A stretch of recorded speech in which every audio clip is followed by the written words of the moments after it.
were those who were ready to take the information.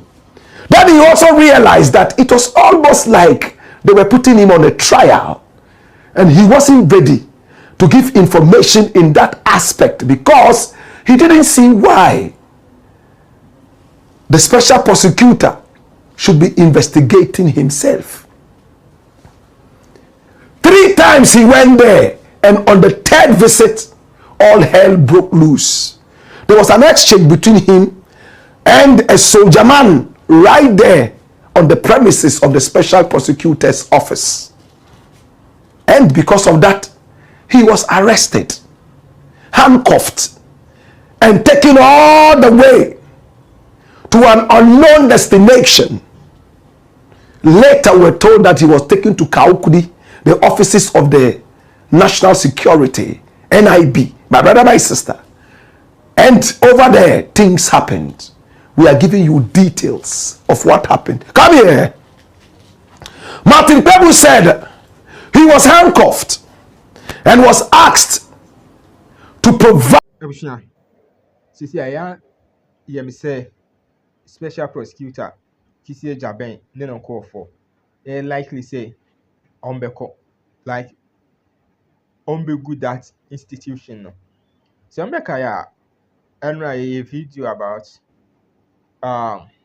lawyer Martin Kpebu, almost detaining on semi course.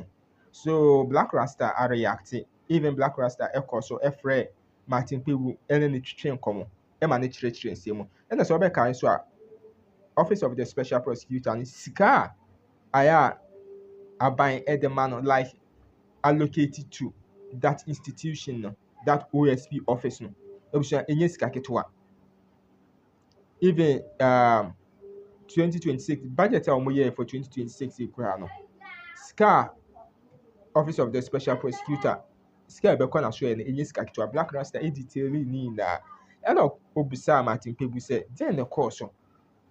Na how many hours and omo detain no na duane omo ma ne duane Martin Kpebu yi ni na no e na o kire mo se duane na omo de ba wandi na Black Rasta bisa say die enti na wandi sa duane no ana duane omo de die enti na wandi Martin Kpebu ya kire mo so me pese obeka me ho ni akoti insama Black Rasta and Martin Kpebu komo omo diye na said the lawyer Martin Kpebu esi chire mo also bet ma chire wa adua ama me e wo comment section as say nyom said the nyoma si kika kono ofu aso say the office of the special prosecutor and yengu no ana as say chire wa adua ama me e wo comment section wo aha Zinga TV. Yes, the voice of the people, and the voice of the people is the voice of God. Now here we don't criticize, and if we must criticize just on one condition, we would only criticize to build and not to destroy.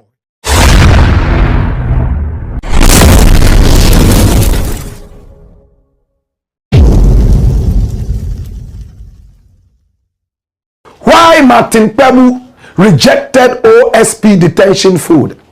We all know lawyer Martin Kpebu. He's a very vociferous lawyer. He's a friend to the media. He moves from one media house to the other, teaching law and commenting on social issues.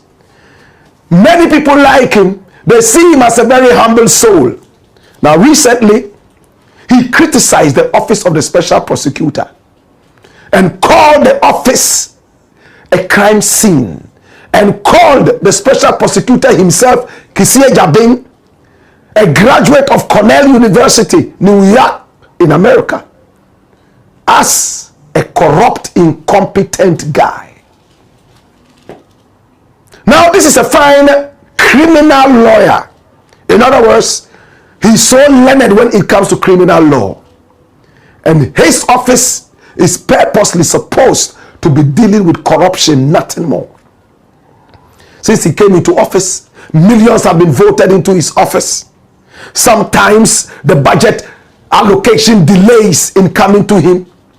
And he made some obnoxious, nauseous demands for a bulletproof car for himself because he felt that his life was threatened. And we're told from deep throat sources that they had attempted to take his life a number of times, and for that matter, he was not ready to gamble his life away. But he himself later told us that he was richer when he was outside the office of the special prosecutor. The millions voted into his office did not mean anything to him financially. This is a man who has a good taste for very exorbitant designer wears, three-piece suit every time. My brother, my sister, Kisie Jabin. Martin Kpebu criticized his office and criticized him. Surprisingly, he invited Martin Kpebu over to come and give information. And when he arrived, he realized that junior officers, the subordinates of Kisie, were those who were ready to take the information. Then he also realized that it was almost like they were putting him on a trial, and he wasn't ready to give information in that aspect because he didn't see why the special prosecutor should be investigating himself. 3 times he went there, and on the 3rd visit, all hell broke loose. There was an exchange between him and a soldier man right there on the premises of the special prosecutor's office. And because of that, he was arrested, handcuffed, and taken all the way to an unknown destination. Later, we're told that he was taken to Kaukudi, the offices of the National Security, NIB, my brother, my sister. And over there, things happened. We are giving you details of what happened. Come here. Martin Kpebu said he was handcuffed and was asked to provide documents for a building that bore his name, and it will be verified before he'll be given bail. No self-recognizance bail. Before he could get the documents, he was ferried away, handcuffed, all the way to Kaokudi, where they threw him into detention. And over there, they provided him with food. When I asked him, did they give you food? He said, yes. They kept asking me to eat. Interestingly, they gave him cold food, as he could see in the fridge.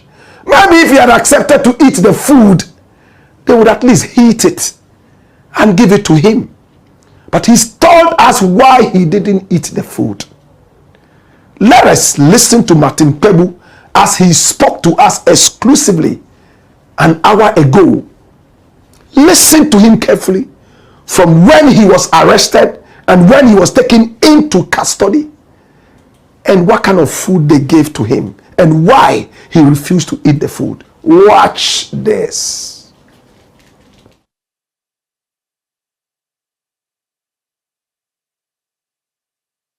And then they said, okay, we should go show where I live, and then the property I will have to provide as a bail condition. I should show it to them too, so that they will verify it. So we came to my residence, and then they verified that yes, this is where I live. Then went to the property I'm giving as my this in bail condition. That's it means that I am providing my own bail.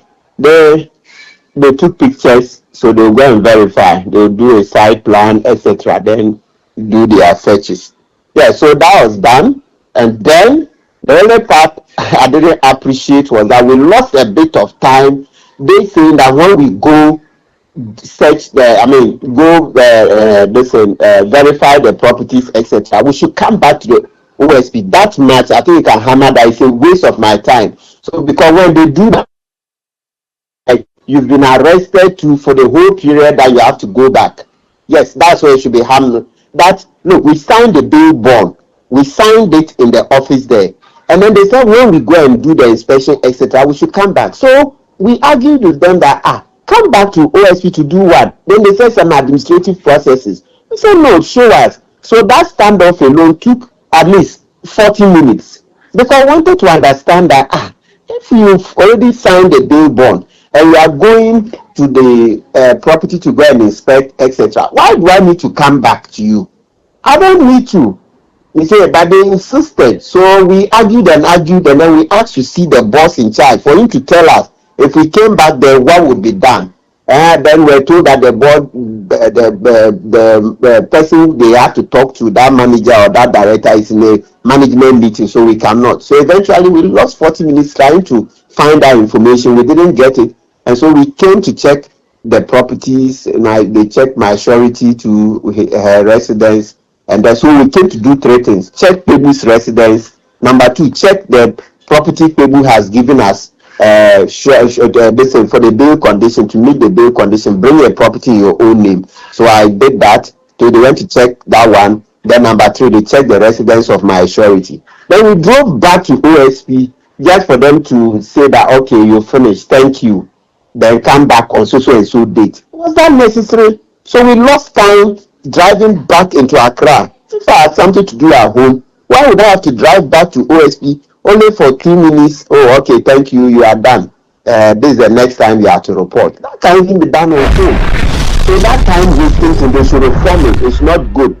It's not best. It's not good for office. They can't be wasting people's time. So it's like practically you waste your time for the day. It's part of it's because you are practically under arrest too. And let me show you one thing they do. This one, somebody on bail. When we're going to watch my property, they insisted that I can't drive alone. OSP, their protocols require that I must sit in their car. So it means that practically that's also an arrest because I couldn't sit in my car. They said, no way, you must sit in their car. So such a protocol. Why? You've admitted the person to bail. I've given you the property. It's for you to go and investigate. You want to go and check my house. I want to sit in my car and drive to my house. You say, no, you can't sit in your car. You must sit in OSP car. They will take you. No, I don't think that makes sense because you lose Interesting. right. Yeah. Interesting. But your own petition, are you done with it? Have you submitted it yet? Now I'm polishing up. The way now, looking at the timing, I hope it won't go past Wednesday. I'll put it in. It will not pass Wednesday. That's a promise because I have to put it in. The timing must be right. Now that I've seen that Parliament is also about to act on it. You know, yesterday there was a debate in Parliament. They said they will call him to come and answer questions on how he's going about this, his office. This very harsh condition. A soldier abuses a citizen, and now the citizen is being rather investigated. Where is the soldier? If two people are involved in exchange of words, where is the soldier? They've not said anything about the soldier. You see the selective justice, the incompetence that they did that led to Furata fleeing this country. Yeah. The So few hours that you were locked up in there or detained, what were the conditions like in terms of food, in terms of your welfare? welfare, so the beginning is very poor in terms of the beginning. So we have to separate the arrest into various stages. The arrest at the OSP is very poor. You know, they arrested me in their building and then took me to BNI. So let's do it stage by stage. Once I was arrested there, they didn't give me an opportunity to even call my family. Once they put their handcuffs, let's go. Then they went and put me in the car and then we started driving. They won't even tell you we are going here or there. No. Until we got to BNI headquarters, then the policeman, Evans Opoku, went and did the entries and then they came back and then they said, no, we should go to the BNI regional office. So we went there, Kaokudi side, and then they put me in. So that's poor. If you are arresting somebody, let the person call his family that this. Even my lawyers were present. They didn't inform at that time one of my lawyers was present. The other one had gone to bring the property. You know, my office is quite close to the OSP. So when they said the property must be in my name, etc. Fortunately for me, I had indenture in the office, title deed. So I sent one of the lawyers to go to the office and pick it and come. As soon as my lawyer left, about Yeah. 3-4 minutes Mm. later, they whisked me away. So Yeah. your main question is how is the treatment? So I'm saying it's Yeah, poor. in terms of It's your poor that welfare at the final place you were detained, did they give you food? What was the bedding like? Or did you just sit on a chair? For how many hours were you in there at the final place of detention? yeah. So when it comes to the final place, yes, they offered me food several times. That's NIB office. Yes, that place, they offered me food several times, but I wasn't in the mood to eat because I mean I was very I mean I was traumatized. I was so traumatized that is this the Ghana I know that a soldier abuses me and then rather I have been arrested? What kind of situation? So I was just rethinking this democracy. So I was just I mean it was traumatizing for me. So I was not in the mood for food.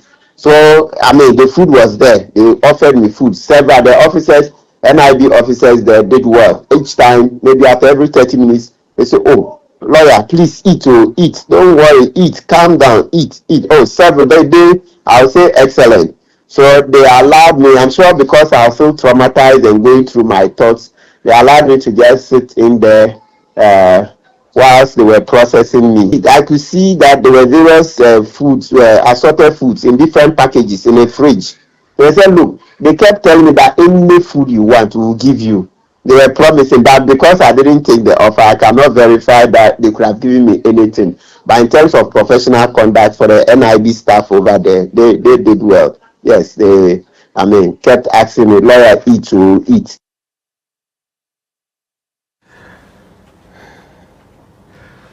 They were so professional at the NIB. They said any kind of food you want to eat, we'll give you. And when he turned his head and looked in the fridge, the glass displayed so many packs of food in all assortments.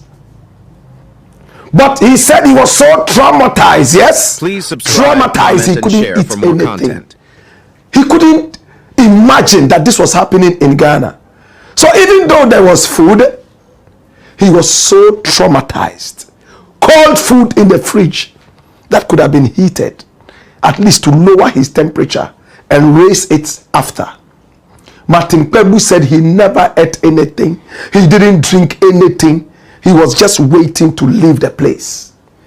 He didn't even consider hunger. When my very good friend Paul Adum Ochre was taken to the same place, as for him, he ate.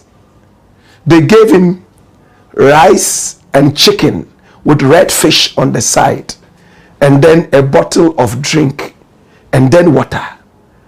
He said it was not bad food. It was okay. He was treated well. Though this was not food he could have eaten in his house, it was not bad food at all. But this is for your information. At the NIB, they give you any kind of food you want to eat, from fufu to akple and fetiri dechi, or fetiri toto, or fetiri tadi, or tuozafi and miankuka, or ampesi. Any kind of food you want to eat at the NIB, they will give to you. And Martin Kpebu said almost every 30 minutes, the officials came to him, pleading with him to eat. He said they were so professional. In his own words, they were excellent. My brother, my sister. But he refused to eat because he was traumatized.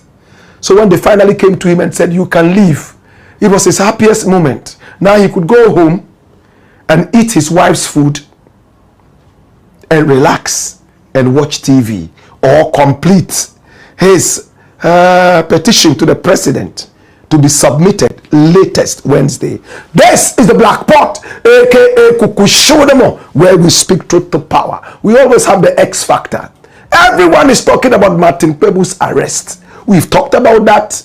How about the other side, the welfare? This is exclusive.